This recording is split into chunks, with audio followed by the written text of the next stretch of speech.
many they have joined. This time is already up 4:04. Yeah, maybe you can start now. We can start now. We can start now. Just one announcement. All the participants, you know that you have to raise this one, your attendance, you have to register in the chat mode. You provide the details like your registration ID. Okay, you are displaying it. So you follow this. Otherwise, your this attendance will not be recorded. So, okay.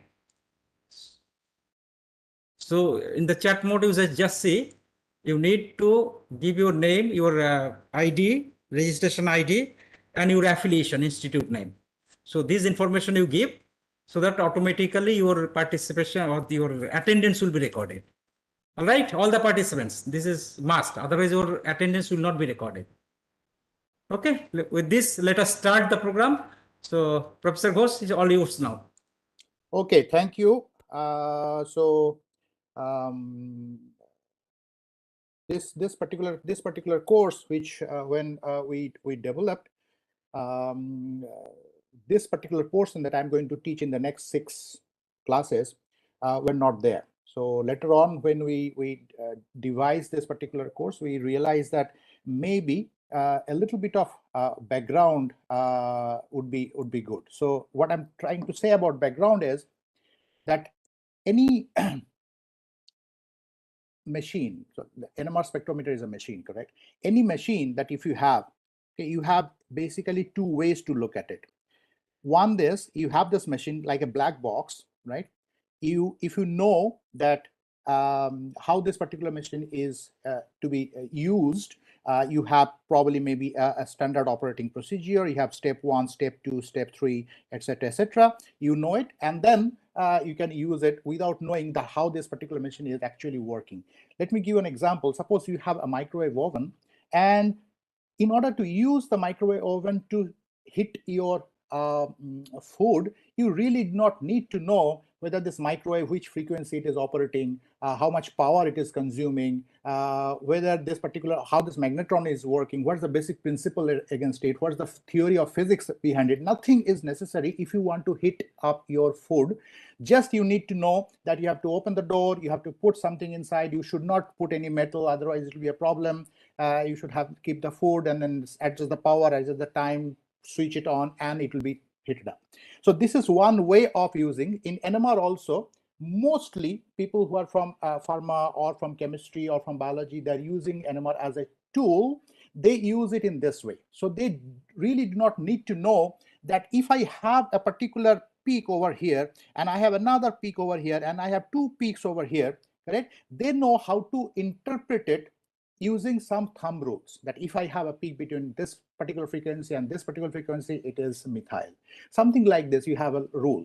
So this course is primarily going to be teaching you this particular aspect of NMR, where you'll be learning how to use NMR as a tool and not how this particular peak is coming. If this particular peak has this particular shape or it has this particular shape, these are the things which are the other part of the machine that I was talking about. Like, for example, in microwave, which frequency range it is working, what's the mechanism of creating this microwave, and so on and so forth. So this is something that an engineer knows. The engineer might not know how to use this microwave. So this part that how it is useful, how it is actually working, is something we'll be touching upon in the next 6 classes, which is optional for you. As you know, this portion that I'm going to be teaching you is not going to be covered in the exam. However, if you know this part, that how this particular machine works, what the basic underlying theory is, it might be actually extremely helpful to understand the things which are going to be coming later on. So that particular thing, keep in mind that this part, this SOP part, that if I have a peak here, it's meaning like this. If you have 2 peaks there, what's the meaning of between them? This is going to be covered in next several months, actually.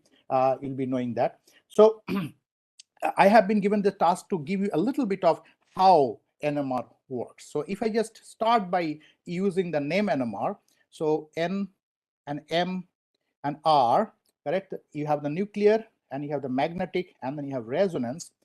generally it is wrong to divide this particular portion in three parts like this.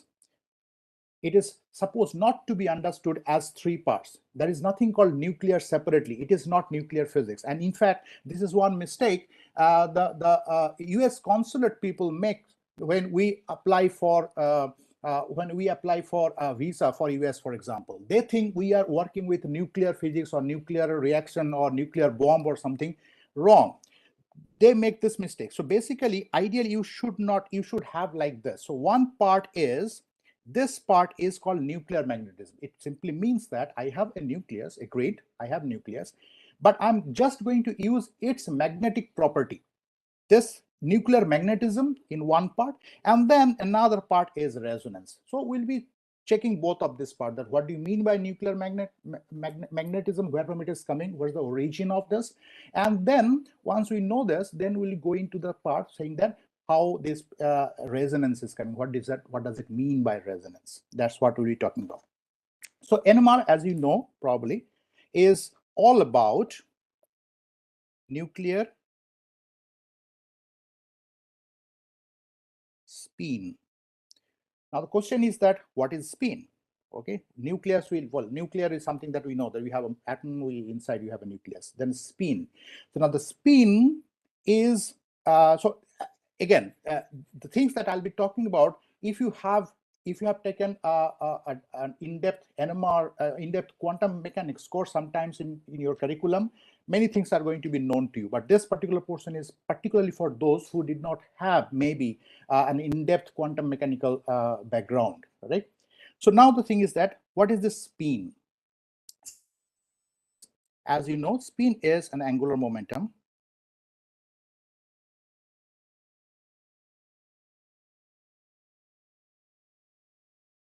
This angular momentum is slightly different than the angular momentum that we have encountered when we learned about, say, hydrogen atom problem, right? So in hydrogen atom problem, we have actually worked not with spin angular momentum, but actually we have worked with another angular momentum, and that angular momentum is called orbital angular momentum.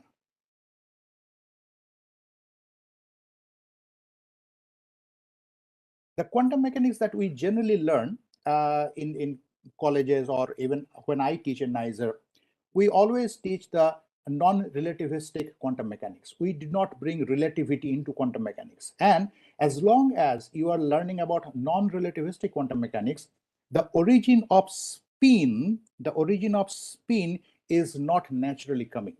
The origin of orbital angular momentum is naturally coming, because we deal with an electron making an orbital motion, correct? So therefore, orbital angular momentum is very naturally coming into the theory, but not spin. So what we do is that we learn about orbital angular momentum, and then the rules and regulations and properties of orbital angular momentum, after we know them, we simply put them into spin, because we do not really have the background of looking at the spin in a proper way, because we are not doing relativistic quantum mechanics. So this is the same thing we'll be doing here. We'll be giving a very brief idea about this. We cannot go into a very detailed way of it, because that's not, time will not permit this. So few things that you have done is that we have an orbital angular momentum L, and we know that this orbital momentum in two different operators that we have worked with. One is called L square operator, which basically gives the square of the length of the orbital angular momentum. So any orbital angular momentum is a vector, obviously. So it has its own length, the magnitude of this vector, and then it has different components, which is basically giving you the directional view. I'll be talking a little more about this. Don't worry about it. So therefore, you have different components like Lx, Ly, and Lz. Correct? These are things that we have seen, and the relationship between them are also probably you have learned. If you have not learned the relationship between, say, L square and Lx, Ly, like particularly the commutation relationship, I would ask you that you can actually go a little bit and read a little bit about angular momentum. It will actually make your concept clear. But truly speaking, even if you do not do that, NMR wise, you will not be having any problem. So it's up to you whether you'll do it or not. So for example, L square always commutes with any of these components, LZ, for example. So this commutation relationship is 0. So I'm talking about these things. If you have not learned them, learn it. We are not really interested into this commutation relationship as far as NMR is concerned. We are interested in something else, and let's go to that. Students, if you are copying this particular thing, that whatever I'm writing here, I would say that you need not copy this, because all these things that I'm going to write it down, I'll be converting into a PDF file, and then I'll be sharing this particular thing. So you can simply watch me writing and just listen to me. This particular document will be with you after each class. So that's not a problem.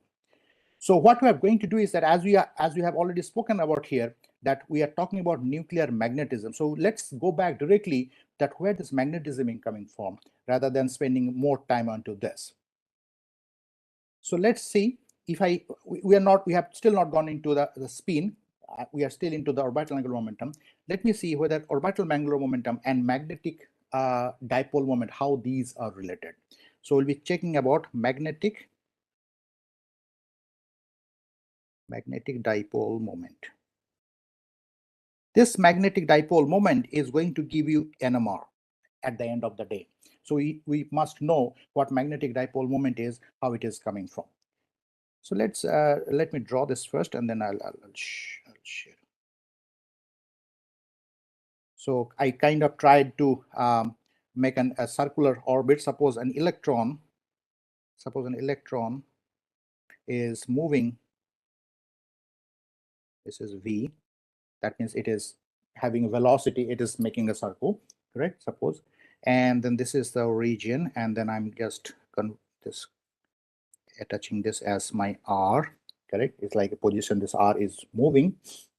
So we know that the angular momentum L is given by R cross P, where P is the momentum. We know that this R cross P, or I can also call this R cross M V. So R cross V. So therefore we can see that if I have R this way and V this way, then R cross V, correct? R cross V is going to be downwards into the R cross V. If you just take the rule of your thumb rule, then it is going to be downwards. So therefore we have angular momentum here, which is going to be something like this way. So this is going to be your angular momentum. Okay, fine. I have got an angular momentum. This electron is moving. Okay, now the question is that you might actually ask that can we really see this electron moving? Because maybe we know that electrons do not really move into this defined orbit. We have Schrodinger picture, etc., etc. Agreed, absolutely agreed.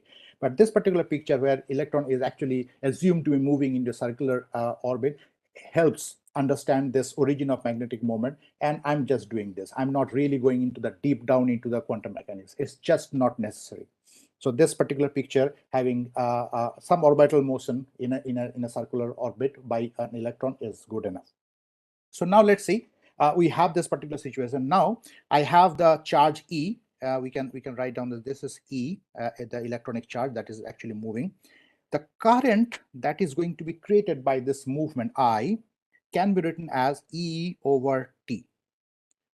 Charge divided by the time period it is taking. So that is current, correct? Charge divided by time period.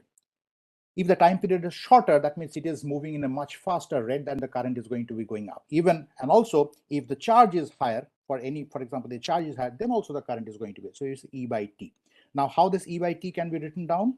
E by T can be written as E, and then this particular this whole path is 2 pi r. Therefore, if I just write down this way, so 2 pi r divided by v. So the whole path is 2 pi r, and the velocity is v. So therefore, the time taken for one particular rotation is capital T is equal to 2 pi r divided by v. So this is basically the current that I'm getting. I can write it down this way as well. I can take the v up, and then I can make 2 pi r. So this is the current that is this particular electron is creating. Now the thing is that if V is in this way, that means the electron is moving in this particular direction, the current is going to be exactly opposite, because E is negative. This particular, we have to understand this thing. Now the classical theory of electricity tells that if we have a current loop like this, you have like for example, if you have a very thin wire making a loop, correct, and if this loop is carrying a current, then this entire loop acts like a magnetic property. So there is a small magnet, as if there is a small magnetic moment is being created, as if the small magnet is created is kept on the in the center. So as if you have a small magnet kept on the center, and this particular magnet has a magnetic moment mu that is given by, so I call it mu L because this is coming from orbital angular momentum, orbital motion is given by I times A. So I is the current that is carrying over the loop, and the area that is encompassing is basically the area covered by this loop is called IA. So this is the magnetic moment that is going to be created by this particular thing. So now we are getting this idea that why I'm doing all this thing. How is it necessary that for NMR course I need to learn these things? The idea is this: we have started with an angular momentum. An angular momentum means we have an angular motion, and then this angular motion is giving me a current, and as it is giving a current gives me a magnetic moment, and this magnetic moment is going to be a important thing, because later on I'll be replacing this L by spin, which is another angular momentum, but we do not really see spin in this particular orbital motion or any loop. So what I'm going to do is that whatever we are going to learn out of this L thing, the thing, I'll be exactly taking this and putting into the spin. So therefore, we have to do this math or do this understanding using L, and later on, I'll be using this for the spin. But nonetheless, this spin, ultimately, whatever spin, if you have electron has a spin, nucleus will have spin, correct? Whenever we have spin angular momentum, that spin angular momentum in a very similar way, although we don't know exactly which way, very similar way will create a magnetic moment. So that magnetic moment, when it is going to be a nuclear spin, the spin of a nuclear, so spin is angular momentum, spin angular momentum of nucleus will give a particular magnetic moment, and that magnetic moment is going to be this particular NM, the nuclear magnetism. That is why you are learning this. And then we'll be keeping into the magnetic field, into the spectrometer, and R will happen, resonance will happen. That will come later. First, let's see how NM is coming. Okay, so this is the magnetic moment. Now, this magnetic moment, I have now a few expressions with us. So we'll be talking it like this. So we can the value of L, the magnitude of L, can also be written like MVR. Correct? We can see that here. So this is MV and R. So the magnitude of L, if you take a magnitude, then it's going to be a magnitude of this MVR. We know that. And also I know I is equal to this. So if I just multiply this I and A and everything together, we get the mu L is equal to I times A is equal to E V by 2 pi R. That is coming from here, correct? I equal to this. And then A is pi R squared, the area, and therefore it is going to be EVR by 2. That's what we have got, EVR by 2. So now, if I now take mu L divided by L, so the ratio of the magnetic moment that is coming from the orbital angular momentum. So this is orbital magnetic moment coming from orbital angular momentum. Later on, we'll be doing the similar thing, coming that the spin magnetic moment divided by the spin angular momentum. We'll be doing that later on. But if I just do it now here, this is equal to, it's coming EVR by 2, and then L is MVR. So I can write them MVR, and therefore it's going to be E over 2M. Okay. Now E over 2M, E is electronic charge, M is electronic mass, and therefore this is constant. So what I find is that the ratio of the magnetic moment that is being created by the angular momentum L, this ratio is always fixed. This is a constant, E over 2M. Generally, it is not right. So this particular E over 2M has a name as well. This is called gamma, or it's called gyro magnetic ratio.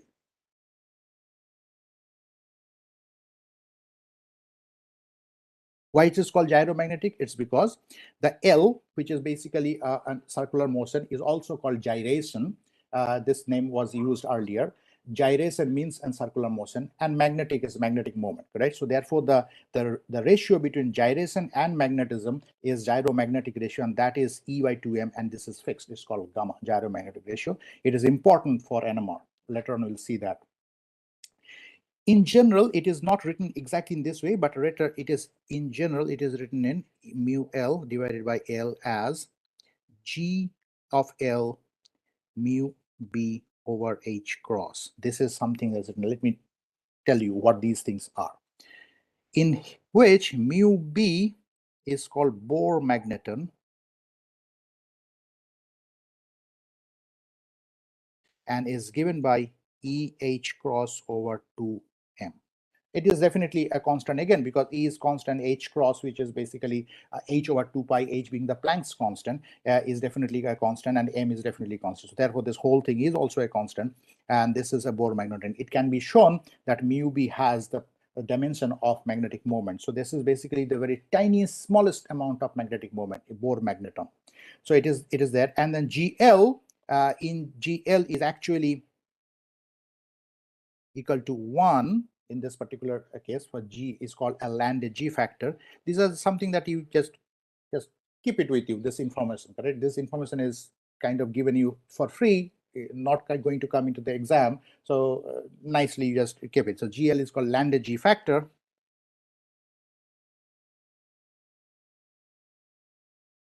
Right? So this is mu L over G, and this whole thing is coming. Now this mu B, this magnetic is having a value, and this value, let me write it down just for your knowledge, in 0.927 10 to the power minus, let me see how much, minus 23 and ampere meter square. So this is the value of Bohr magneton. Anyway, this just for information. Now we have got this particular GL, but now this mu is a vector, correct? As L is a vector, mu is a vector. So therefore, although we have got the value of mu, correct, EVR, or this particular mu L by L, what is the direction of mu? That is important. Now the thing is that if the electron is moving this way, so the current is definitely moving this. So let me show the movement of current. So this is basically the movement of current. So if this is the I is moving this particular way, then we know that by using the, if this is the move motion, I hope you can see my hand. So if this is the motion of the current, then this thumb is going to be give you the direction of magnetic moment. So therefore, your magnetic moment is going to be something like this. So what we see is that for electron, at least, the L, the angular momentum, and the mu L that is coming out of this angular momentum, they are oppositely placed. That is because E is negative, because the movement of electron and the current, they are oppositely directed. If the charge is positive, then it is not going to happen. Anyway, that's a small thing. Now the thing is that we have got this, so therefore we can write down all together in a vector form. This is mu L is a vector. I call a minus, the minus because mu L is oppositely directed to L, GL and mu B Bohr magneton divided by H cross and then L. So this is one very important relationship. So therefore we understood is that whenever you have angular momentum will always give a magnetic moment, as if whatever this angular momentum carrying particle is, it will act like a tiny small microscopic magnet. This is always true. Now in this particular case, we have done for angular momentum orbital one, the spin also is going to be exactly the same thing. Now we'll be bringing a little bit more knowledge that if you might be having, is that the L that I was talking about, L has its components like that. So therefore the L, this particular component, right, this L is going to be the magnitude is given by, I'm not proving it, the proof are available if you read the hydrogen atom problem. This is given by L. So this L is, as you know, that the hydrogen atom wave function has N and L and ML. You remember that L. correct? This L is going to be this particular L. So this L is same as this L. So if you have a particular psi, correct, like for example, the 1s orbital has n equals 1, L equals 0, and S equals 0. So this particular thing, L is 0. That means it does not have any L. Correct? The orbital angular momentum is 0. It is important. I'm talking to this because it is important when I'm bringing the spin, this particular property, I'll be using it. So this is the magnitude of L that is given by the small l, this L quantum number, azimuthal quantum number. And this is going to be this. Therefore, we can clearly see that the magnitude of mu L can also be obtained in this particular fashion. You have GL, which is basically 1. I could have dropped it, but generally people keep it because the G for spin is not 1. It is nearly 2. And then it's going to be L like this way. So therefore GL and then mu B and H cross, and then it's going to be L into L plus 1 H cross. So H cross will cancel, then it's going to be GL and mu B and L into L plus 1. So that is the magnitude of the magnetic moment we have for orbital angular momentum. Also, we can give the M mu L and then Z component. If I now what happens is that we know that I have a particular mu L magnetic moment, correct? If I place this mu L into a magnetic field, okay, let me draw this in a different color. Suppose I create into a magnetic field some B, right, which is basically a B0 into and the Z direction. Suppose this is the Z direction. Then we know that the property of this magnetic moment and the quantum mechanics says that this mu L will be actually aligning to this particular B0 in certain angle such that the Z component, we call it mu L Z. This mu Lz has particular value. This will going to be minus GL mu B divided by H cross, and then it's going to be Lz, the Z component of L. Obviously, if you have a mu L is proportional to L, then the Z component of mu L is going to be proportional to the Z component of L. That's obvious. Now this Lz has certain allowed values in quantum mechanics. These are the things which I'm not proving. I'm asking you to look at it. However, if you really want me to talk about this after these 6 classes, if you ask me or if you request me, I can go and tell you a little more about this. Okay. So this particular thing can be done, but Lz has a particular value, and this is called ML H cross. So therefore, this Lz is ML H cross, and this ML is which ML? This ML is this ML that I'm talking about, this ML. So therefore, depending upon the state, it happens. In this particular case, neither we have L nor it has its Z component. Both are 0. But if I have L equals say 1, then it can have 3 different components: 1, 0, minus 1, etc., etc. And ML goes from minus L to plus L in the step of 1. All these things you know. So therefore, you have this is your the Z component. Now the thing is that the Z component, how the Z component looks like together, it looks like as it minus GL mu B M L, correct? So this particular thing, and ML takes the value minus L to all the way to plus L in a step of 1. So minus 2, minus 1, 0, plus 1, plus 2 if L equals 2, and so on and so forth. So these are different components.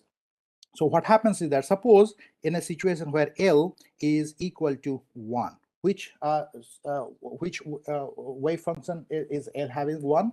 Like 2p, correct? 2p wave function p is having L equals 1. If I have L equals 1, then ML will have 3 values: minus 1, 0, and plus 1. So therefore, whenever you keep an electron which has L equals 1 into a magnetic field, like if you just keep a magnetic field, this mu L can actually take 3 different orientations, like this, and like this. These are 3 different, such that this component is called to be H cross. Well, this is MLH cross, correct? So this is MLH cross. So an MLH cross means ML is equal to 1, then it is basically actually H cross. So therefore, this quantity is H cross. then this is 0. The z component, this component is 0 because ml goes for 0 will be giving 0, and then this is going to be a minus h cross. So therefore, this is going to be a minus h cross. So therefore, this 3 different orientations are going to be. This is exactly the same thing which is going to happen with the spin angular momentum as well, and we'll be simply taking this entire discussion that we are having and put it in toto, in exact copy to the spin, because we cannot do anything more than that. The natural formula of spin comes only from the relativity. So this kind of this thing is done. So now let me tell you that how this spin was actually invented. So this is angular momentum was known, and then I'll tell you how this particular spin was actually invented. So a little bit of history is not a bad idea. It can be shown, I'm not proving it again, it can be shown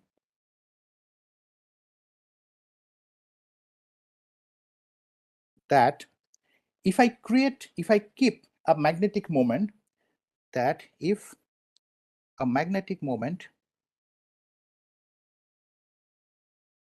or a particle having some magnetic moment, I cannot just keep one magnetic moment somewhere. I have to keep a particle which is having a magnetic moment. If I keep a magnetic moment in a magnetic field,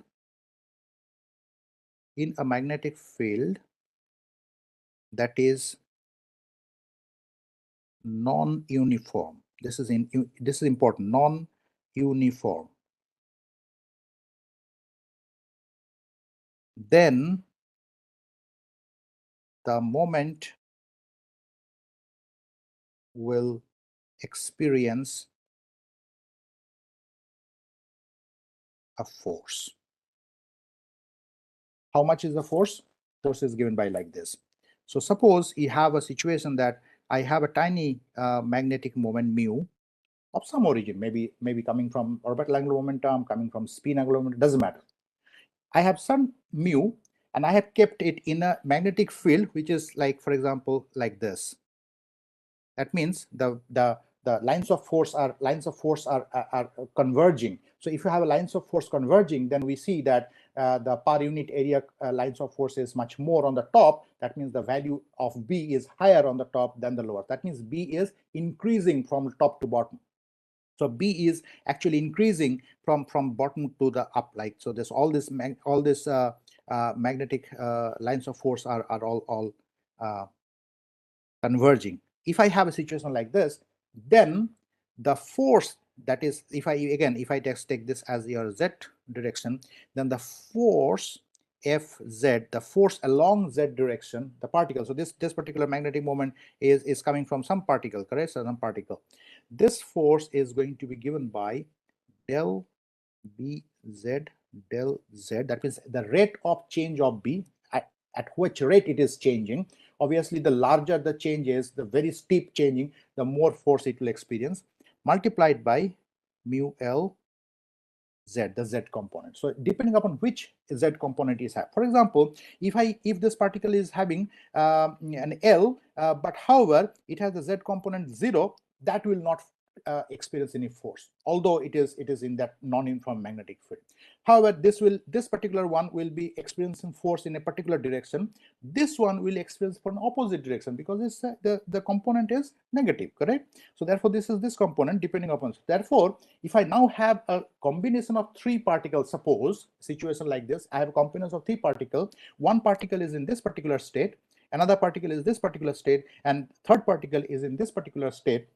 And we combine them, we tie them together, make one single blob, and then I just put them into this particular non-uniform magnetic field. What will happen? Nothing will happen, because one particle will try to go up because of the force is upwards, another particle will not see any force, and the third particle will have an equal and opposite force, and therefore it will pass through this entire thing undeflected. It will not experience any force. So this was this particular thing was tried by 2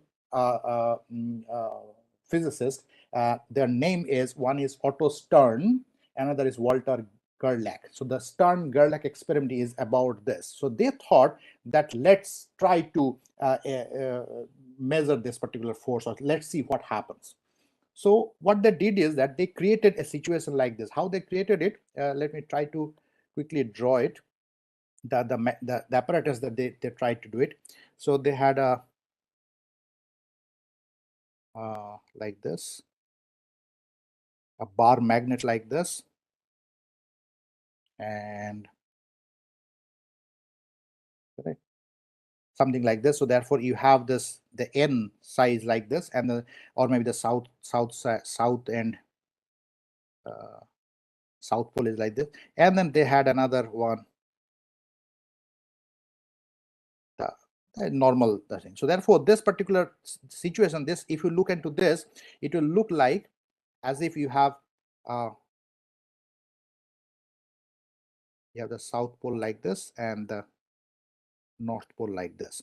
So if I have a situation like this, then the lines of force will start from here perpendicularly, and then it will go and then meet it in perpendicular, because lines of force are always perpendicular to the surface of a magnet. So therefore you will have like this.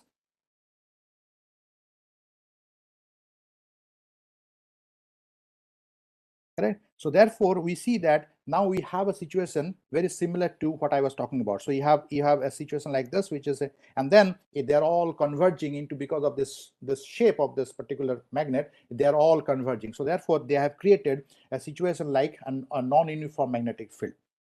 So this entire area is basically non-uniform magnetic field, and then through this they are ejecting, they're making silver atom. Why silver atom? So they took a silver atom like this, and they're deflecting the silver atom through this, and then they're looking in a screen where they're reaching. Correct? Why silver atom? Silver is given by the krypton, and then you have 4d10 and then 5s1. Correct?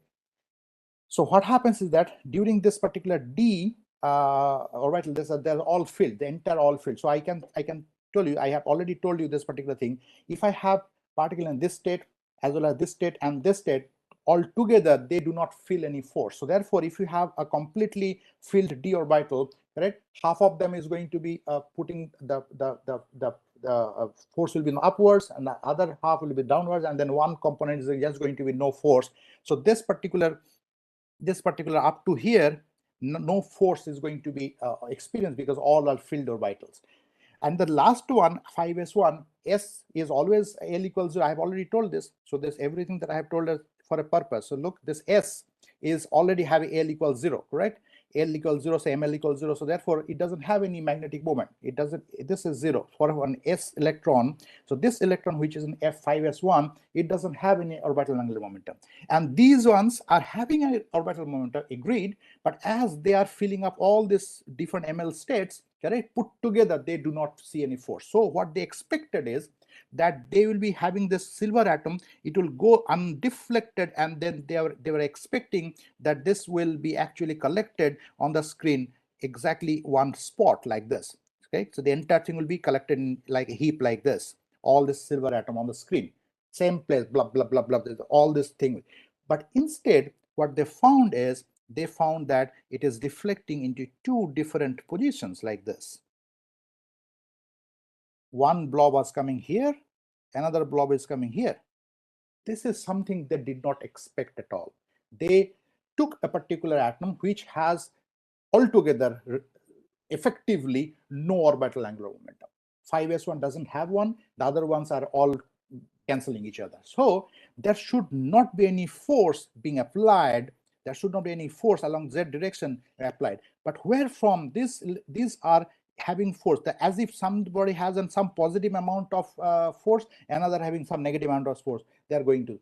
So then they claimed that, okay, maybe there is another type of angular momentum which we do not know so far, that is inherently there. I don't know where from it is coming, but it is there. So that particular angular momentum, which we now know is called spin, it is there on top of the orbital angular momentum. And that spin, because electron has spin half, that will be knowing shortly, spin half. So therefore, you have this value of L. Instead of L, I'll be having the value of S, and that S is half. So therefore, MS value, which goes from minus L to plus L, will be having two values, minus half and plus half. So those two, minus half and half, as creating two different positions, because one is having a force in opposite this direction, another is having a force in the other. That is how spin was discovered. And that spin actually is all about NMR. That is why you are learning this. So therefore, that is how the spin was discovered. That means we have certain angular momentum unaccounted for, which we didn't know. So this is the spin that is we are talking about. So good, we have spin, and now, as I told you, we do not know any theory of spin. The spin has been discovered. So let's take all the understanding that we have so far for orbital momentum and put into spin. What does it mean? It means that the S, correct? This is going to be S into S plus 1 H cross, just that I had L, which was L into L plus 1 H cross, where L was the orbital angular momentum, correct? Or orbital, sorry, L was the azimuthal quantum number, and S is going to be the spin quantum number. L can take values, so we know that L, the values of L can be only 0, 1, 2, etc., etc. It cannot take half integral values. However, S can take values half, 1, 3 by 2, 2. It can also take half integer value, but no other fractions, correct? So S can take. So therefore, depending upon what this particular thing will having. Now SZ is again is going to be MS H cross, just like LZ was ML H cross, and ML was going from minus L minus to minus L plus 1 all the way to 0, then all the way to L. Similarly, MS is going to be minus S to all the way to S. Just we are taking a copy paste to this particular thing. Then we have mu S, and that is going to be minus of GS and mu B over H cross, and then we have S here, right? And then the G and the mu ZS, mu S Z component is going to be minus GS and mu B and then MS. Just like that, we had this two in the L. The only difference is that earlier we found that GL, the landed G factor for orbital angular momentum, was 1, but the GS is not equal to 1. It has, well, this can be proved, but I'm not going into the point. You need to know addition of angular momenta, etc., to know it is basically 2.00 something. So it's very close to 2, but it exactly not 2. And this is the value. It's we can for all practical purposes we can take it as a 2, correct? So this is how this particular thing is. So we have now spin, and if we have spin, then we have magnetic moment, and that magnetic moment will now do its own spectroscopy. That is basically the NMR spectroscopy. We'll be learning that what happens if I now take this particular spin and then bring it into the magnetic field. But before that, which spin we are talking about? So far, I was discussing this whole thing for electrons, right? However, in NMR, we do not actually look into the NMR. EPR, we look into the electron, the electron. But in NMR, we look into the nuclear spin. So the nuclear spin means we have nucleus made of protons and neutrons. Both of them spin half. But then once they make a nucleus, all these particles make one entity like a nucleus. That nucleus actually has that nucleus will actually have a effective spin, and that effective spin, what this effective spin would be, that can only be explained by nuclear physics, which is again not the subject of this particular thing. Nuclear physics, particularly a particular model called a shell model, nuclear shell model, can actually explain that suppose you have a collection of protons, n number of protons and a p number of protons and n number of neutrons, how these n plus p number of particles, all of them having spin half, put together makes an effective spin. It is not that algebraic sum of their own spins. It's not going to be like this. But cell model can give us, for at least for NMR people, a very nice formula. This nice formula is that if you have odd mass number, that means A, which is basically P plus N, number of protons plus number of N. If you have an odd mass number, then we always have half integral spin.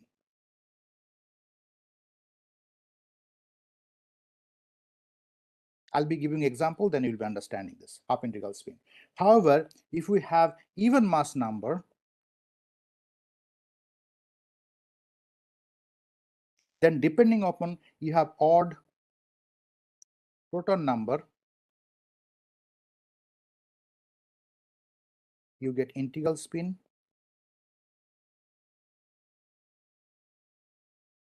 And if you have even proton number, then you have zero spin. Okay, let's take a couple of examples. Say, for example, you have take 1H. What is the mass number? A is equal to 1. Number of protons, P, equal to 1. N is equal to 0, right? So we can have, basically we have an odd mass number situation, so it should have a half integral spin. So this is basically this is spin half. This is spin is half for proton, 1H. When this is one of the most abundant thing that we'll be using in NMR. This has spin half. Carbon. So carbon has two isotopes. Let's take the first one. One is 13C6. If I take this, then well, A is 13, right? And as long as A is 13, well, I know I don't need anything else, and it is basically as one spin integral spin, it will be half integral spin, and so therefore it is half. Now another one which is carbon 12, and that has A equals to 12, and therefore now I'm coming into the even mass number. So either it can have integral spin or zero spin. For that I have to check that the value of P. Now P is 6 and N is 6, so therefore I have an even mass number and an even proton number, and that makes it zero spin. So therefore 12C is zero spin, and this is a profound implication we have later on. We'll be seeing that the most of the carbon, so this is basically 99.9% abundant carbon, and the most of the carbon are spin zero, and therefore they are not NMR active. So therefore in NMR is only about those nuclei which has either half integral spin, that means you have odd mass number, or if they have even mass number, they should have an odd proton number. In that case, you have an integral spin. For example, let's take one example of that category as well, and that category is 14N7. So I have a mass number as 14, which is even, but then the good thing about the proton number is 7, which is odd, and hence we are having this particular category, even mass number, odd proton number, integral spin, and it has actually a spin 1. As long as it is spin non-zero, it is NMR active. So therefore, we are now ready that we have a nucleus, and nucleus has a different number of protons. So people might see that we have, for example, we have a 6 number of protons, which each of having spin half, 6 number of neutron, each of having spin half. So all of this, that means 12 into spin half. That means it should have a spin 6, correct? 12 number of spin half particles put together. Why it is having 0? Well, that is nuclear physics. Nuclear shell model tries to give a model to understand why this particular 0 is coming out of this entire thing as an effective. But for NMR purposes, as long as any particular nucleus is non-zero, we are happy. So we have a particular nucleus. So suppose this is nearly another 8 minutes we have. So let's do one thing. Last 8 minutes, I'll not tell anything else for this class. Instead, I'll ask if you have anything to ask from here, and I'll request the organizers to please now allow them to unmute themselves if they have to ask me a question on the thing that we have done so far. And this particular file, that whatever has been done, I'll be sharing you. You ask me a question if you have anything to ask from this particular thing. Next day, we'll be seeing that what happens that if I take a nucleus which has non-zero spin and now put into a spectrometer like a magnetic field, what happens next? That is something that I'll be taking in the next class. Okay.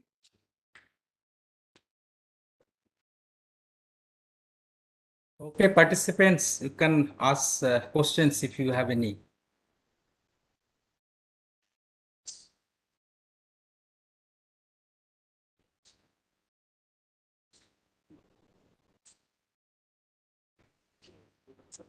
Participants, any response? How many participants are there, by the way? I cannot even see them. It's what? 30.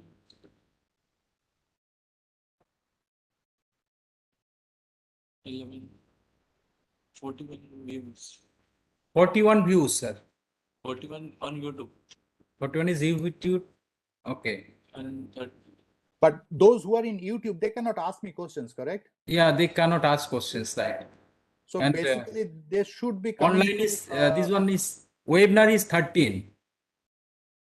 So yeah, so my request to all those who are seeing this particular video on YouTube, that please join into the WebEx, so that is we can have interaction, because other than that, it's going to be not only this part, but even the later part as well. Yeah. Interaction is very important.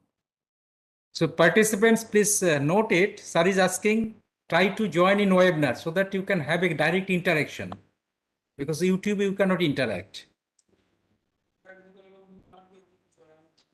So from next lecture onward, you try to maybe try to join in webinar wherever possible. Then only you can interact with the sir. but if they cannot type. No.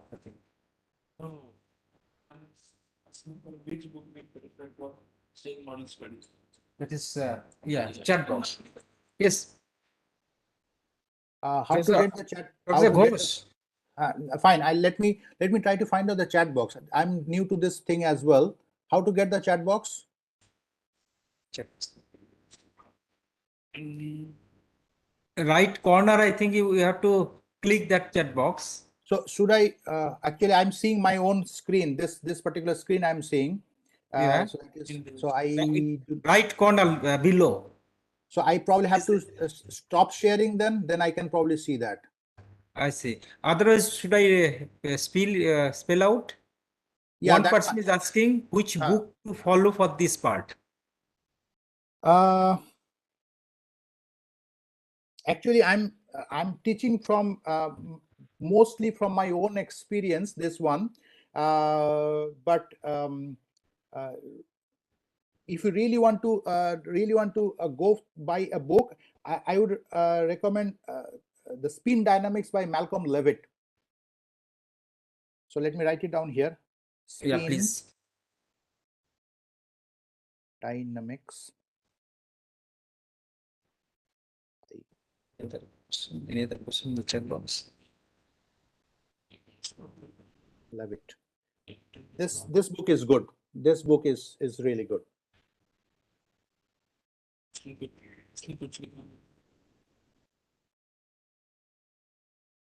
Okay. Okay. Any other queries, participants?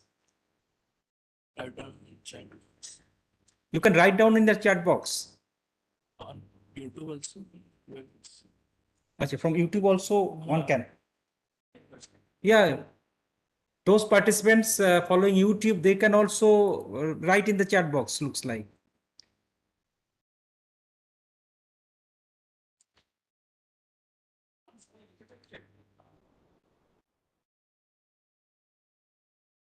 YouTube, this webinar chat box, no, and you have to go to YouTube chat box maybe. Sir, I am asking about the nuclear shell model. One question, sir. Professor Ghosh. One kind of participant asks about the nuclear shell model. Okay, nuclear. Yeah, so nuclear Why cell second model bit is- is.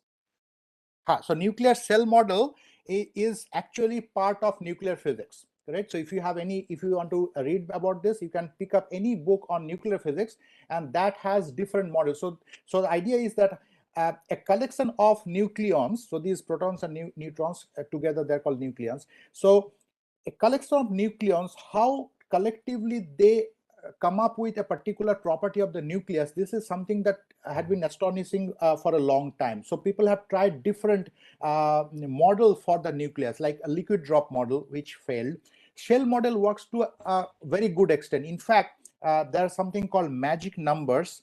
Like we have, for example, we know that the electrons are coming into the shells of the atoms. One s, two electrons, then the 2s, another 2 electrons, and the shell it is forming a shell, and then Right. once all the cells are filled, it has certain property. Like for example, I told you previously that if all these cells are filled, this three, correct, they do not feel, although they have their individual magnetic moments, but still they do not feel any force, correct? So it is almost like this.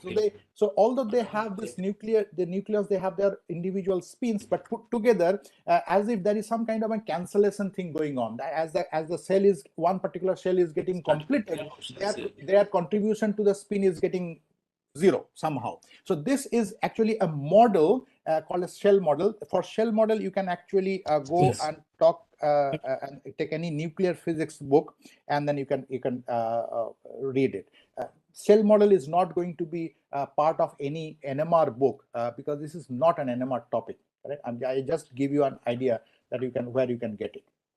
So you can go to some book which is called a nuclear physics book. There you can get it, the shell model.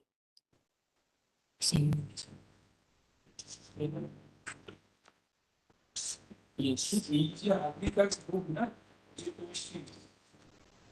Anything else? Or otherwise, Just 2 minutes, sir. yeah, sure.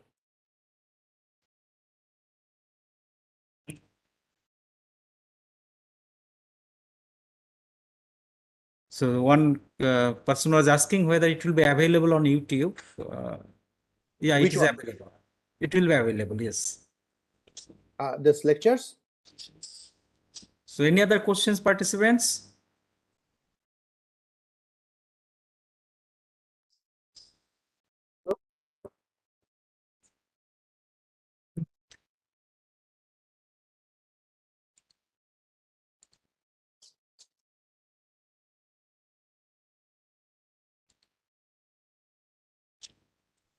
Sir, looks like no other questions. So Okay, no problem. So the idea would be that if you have questions from this particular portion, even next lecture, towards the beginning of next lecture, in fact, all these next 5 lectures, I'll be asking first that whether you have any doubts from the last lecture or not. That you can ask that time as well in the first 5 minutes. Then I'll start teaching the new thing. okay, participants. So yeah, so you heard the sir, that next lecture at the beginning you can clear your doubt if any. Otherwise, in doubt you can post in our Anuvidya site. Then we can communicate with Professor Ghosh. Okay. Next lecture on Friday. Next lecture will be Next Tuesday probably. Yeah, Friday actually some problem is there, so we cannot have it Friday. So we are following the list. Sir, you are having the list, no, Professor Ghosh? Yes, the schedule was given. I think the next one is next Tuesday, because that's what I think so. Next one will be next Tuesday, 31st. Yes, that's what I know. Yeah. So all participants, please note it down. Next lecture will be on 31st January. Okay, sir. Thank you very much. Thank you. I'll be sharing this whiteboard with you in a PDF format. Okay, fine. Okay, yeah. Then we'll share it with the participants. Sure. Okay. Thank you. Okay. Thank you, sir. Bye-bye. Thanks, sir.